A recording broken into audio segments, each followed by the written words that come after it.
Hello नमस्कार, welcome to my new blog. तर आता असं झालं की आम्ही गेला आहे हेअरकटसाठी. करायला तो खाली गेला, त्याला सुट्टी आहे. आणि तुम्हाला माहिती आहे त्याची नी सर्जरी झाली आहे. जशी त्याची नी सर्जरी झाली आहे तेव्हापासून तो त्याच्या म्हणजे पायाच्याच बाबतीत त्या सगळ्याच बाबतीत तो स्वतःला पण खूप जपतो आणि मला स्पेशली खूप जास्त जपतो. अच्छा. कारण त्याला असं वाटतं की त्यांनी सहन केलंय, बट मी नाही. ते असं काही जर झालं तर मी नाही ते हे करू शकणार. तर ते बोलतात ना की ज्याला चहाचा चटका लागलाय तो ताकसुद्धा फुंकून पितो. त्या टाईपमध्ये तो इतका जास्त असा पॉझिटिव्ह आणि केअरिंग झालाय. आधी होता, अजून जास्त खूपच जपतो. तर मग आता मी आज असा प्रँक करणार आहे त्याच्यासोबत की माझा सकाळपासून थोडासा पाय दुखतोय. तर मी असं काहीतरी त्याला हे करणार आहे की माझा पाय ट्विस्ट झाला आहे फरशी पुसताना वगैरे असं, किंवा आंघोळीवरून येत होते तेव्हा असा काहीतरी बनवणार आहे व्हिडिओ. ओके. आता माझी आंघोळ वगैरे सगळं झालंय. मी आता जेवण बनवायला घेते आणि मग डायरेक्ट भेटूयात. तो आल्यावर मी बघेल कुठेतरी आहे ना असं लपून कॅमेरा कुठेतरी ठेवायचं. स्टँडला तर नाही लावून ठेवणार, बट कारण त्याला म्हणजे कुठेतरी मी फोन लपवून ठेवेल. अच्छा ठीक आहे. चला मग भेटूयात तो आल्यावर.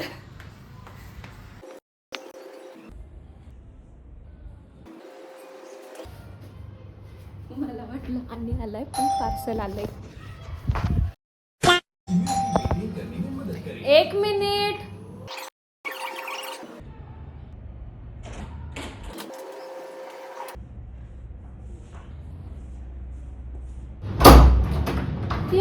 किती बेल काय किती बेल आणि किती बेल पडलेलं आहे. कस काय आंघोळ झाली तेव्हा कुठं बाथरूम मधून बाहेर.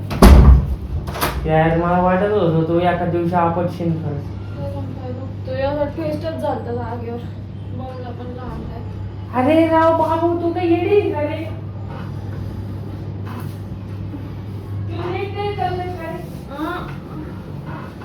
स्प्रे मारलाय मी पण मला लय घाम दुखतोय. ऍक्टिंग कर रहा ऍक्टिंग कर रहा. मग काय करायचं आता? जायचं का डॉक्टरकडे आता लगेच? काम करून घे पण जायचं. कशी पडली तू? डॉक्टर पडली मग कोणता जो पाय स्ट्रेस झाला का बरं? जो दुखतोय तो सकाळपासून एक्सरसाइज करताना पण गुड दुखतोय. गुड. आता काय नाही. लय घाम दुखतोय. तिचं सुजल्यासारखं पण वाटतंय. त्याचा स्प्रे मारलाय मी, तेल नाही लावलं. इथं बघ.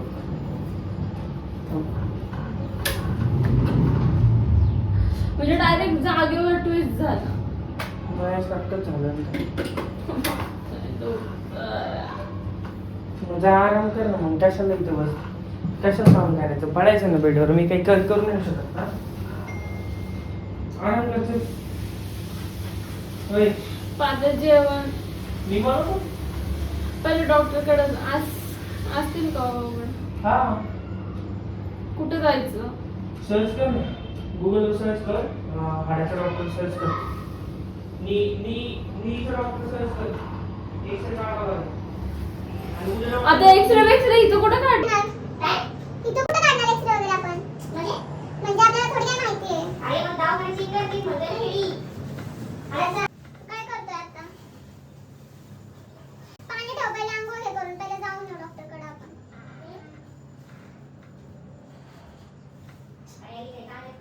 मी ठेवते ते. आणि मला ऑपरेशन करावं लागलं तर करायचं ना. माझा काही ऑप्शन नाही. तू माझ्यासोबत किती खडूसवाने बोलतोय. अरे खडूसवाने एक्सपिरियन्स आहे मला ऑपरेशनचा.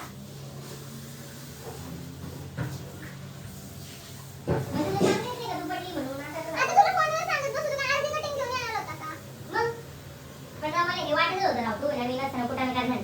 मग कटिंग सांगितली का? केली वाटते बघ मला. त्याच्याकडे पुढे करायला 200 रुपयाचाच पाहिजे.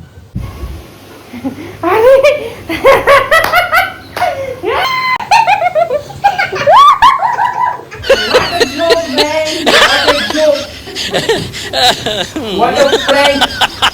हा? तू काहीच नाही केलं. मला वाटलं तुला जास्त हे होशील. काय म्हणतात? What a prank!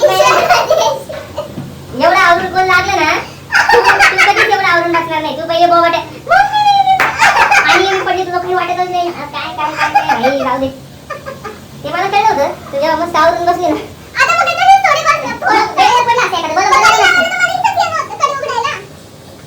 कडे उघडायला मग सांगायला काय येते तुला? बरं आता तर चालू तुला काय माहिती मी कशी आली खरंच पडली एअरपोर्टनी. काय पडली तू? मग त्याच्या नको आता मग शपथ पडली पण मग मी नंतर विचार केला की जरा जास्त दाखवायला तुला पण मी खरं खरं पडली आहे. तर बाबा मी तुला किती वेळा सांगितलं 1000 वेळा सांगून तू कसं पडली बरं? हां? आणि दुखतंय. आवडा थंड पाण्याने सांगतो तुम्ही जाऊ जाऊ. बाबा बोल नको बोलू जायचं असं लवकर सर्च कर. बाबा नाही बोलू नको. आवाज पटकन. डॉक्टर गेल्या वेळ नसते. तू पण जाऊ तिच्या वाला. कोणता डॉक्टरकडे जायचं? अबे ओवर एक्टिंग करता है साला, ओवर एक्टिंग की औलाद। अब तेरे को बराबर होता नहीं क्या बोलने को? चले एक काम कर, 200 रुपया दे और 50 रुपया काट ओवर एक्टिंग की वजह से। क्यों? येत नाही कसं काय कधी?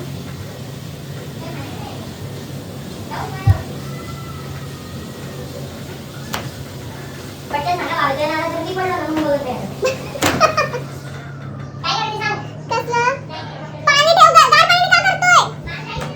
गरम पाणी कर मग जाऊया. ए येडे गरम पाणी कर. तर अशा प्रकारे ए नाही जायचंय. अशा प्रकारे माझा prank एवढा सक्सेस नाही झाला.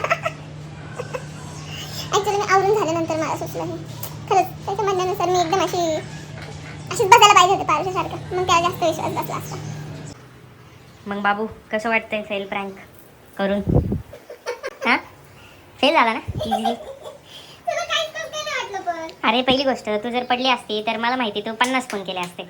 मी कुठं पण असू नाही तर काही पण करू दे मला माहिती तू 50 फोन करशील.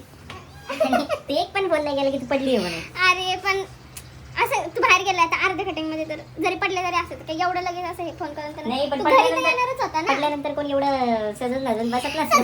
पहिली गोष्ट तू आहे ना बेडवर असती ते पण एवढं आवडून नसते. मी कधी कशी उघडली असते? मी घरी राहत असते समज. रांगत रांगत एक पाय एक पाय टूस झाला ना दुसरा पाय काय ना काय असं नाही करू शकत का माणूस हे बघ असं सोडू शकतो. असं. ऐक ना, मी काय केलं माहिती का? काय मी कॅमेरा ऑन केला मी लगेच चालत आले होते तुला कडी उघडायला. पण तू आहे ना प्रॅक्टिस तू काय केलं माहितीये का? कडी उघडली ना मी तू तुला डायरेक्ट तुझ्या दंडीत होता. तुला काही देणं घेणं नव्हतं. ते ह्याच्यात दही नाही टाकलं का तू? नाही अजून होतंय ते. का नाही टाकलं दही? अरे काय होतंय म्हणजे टाक की अजून प्रोसेस चालू आहे हे पण टाकायचंय. ऐक की बोल ना. तर मग मला असं वाटलेलं की तुलाही असं रिॲक्ट करशील बिशील नाही का म्हणजे लय काळजी वाटेल तुला माझी पण तुला काही काळजी नाही माझी. खरंच लय खास वाटले मला तुझं. नाही नंतर मला वाटलं होतं थोडंफार की काय माहिती बाबा की खरं पण असू शकतं जसं की ना बाबा तोच पाय टोच झाला आणि डॉक्टरकडे जायचं तू लगेच तयार पण झाली. पहिली गोष्ट तू डॉक्टरकडे जायला तयार झाली. क्या गुंडा बनेगा रे तू? फेल झाली मला माहिती तू 100 लगेच अंगावर काढला असतं 2-4 दिवस. नाही राहू दे अरे बघते मी ते लावले पण आता लय दुखल्यावर मग मी पण असं हे तुला दाखवायचं होतं ना मला लय दुखतंय की बाबा हा मला पण आता सहन होते डॉक्टरकडे जायचंय मला. पहिल्या ह्याच्यात तू कधी हा म्हणणारच नाही डॉक्टरकडे जायला हे मला कळत होतं. पण तरी म्हणलं एवढं पर तयारी पहिल्या डॉक्टरकडे जायची. मग म्हणलं असू पण शकतं काय माहिती लय सिरियस आहे असं नाही पण काय नाही फेल झाला रे फेल झाला. काहीच काळजी नाहीये गाईज मला ह्याची मी लय असा विचार केला याला माझी काहीच काळजी नाहीये. मला वाटलेलं हा लय रिॲक्ट करेल किंवा काहीतरी लय भारी रिॲक्शन भेटेल तर मी परत एकदा प्रेमातच पडेन ह्याच्या पण पोरांनी जे ऑलरेडी प्रेमात पडलेलं असतं ना ते परत नसतं प्रेमात पडत एवढं परत पुन्हा नव्याने तुझ्या प्रेमात. इथे ग्लास आहे तरी नवीन काढ. कुठे ग्लास काय इथं भरलेला glass? कुठे तर चला गाईज झालाय माझा प्रँक अशा प्रकारे फेल. तर आता नेक्स्ट टाइम लगेच नाही पण कधी ना कधी लवकरच एकदम भारी प्रँक करणार आणि तो पण सक्सेस होणार. आज मला ना कॅमेरा पण एकदम घाईत आणून इतकी जोरात बेल वाजवत होता ना त्याच्यामुळे मला कॅमेरा पण कसा लागू काही कळलं नाही आणि कॅमेरा झाला मेन मध्ये दिसला कॅमेरामुळेच मी पकडले गेले. पण नेक्स्ट टाइम काहीतरी असा भारी प्लॅन करून हे करणार. Thank you so much for watching my vlog. तुम्हाला व्हिडिओ आवडला असेल तर माझ्या चॅनलला सबस्क्राईब करा आणि शेअर करा. Thank you so much for watching.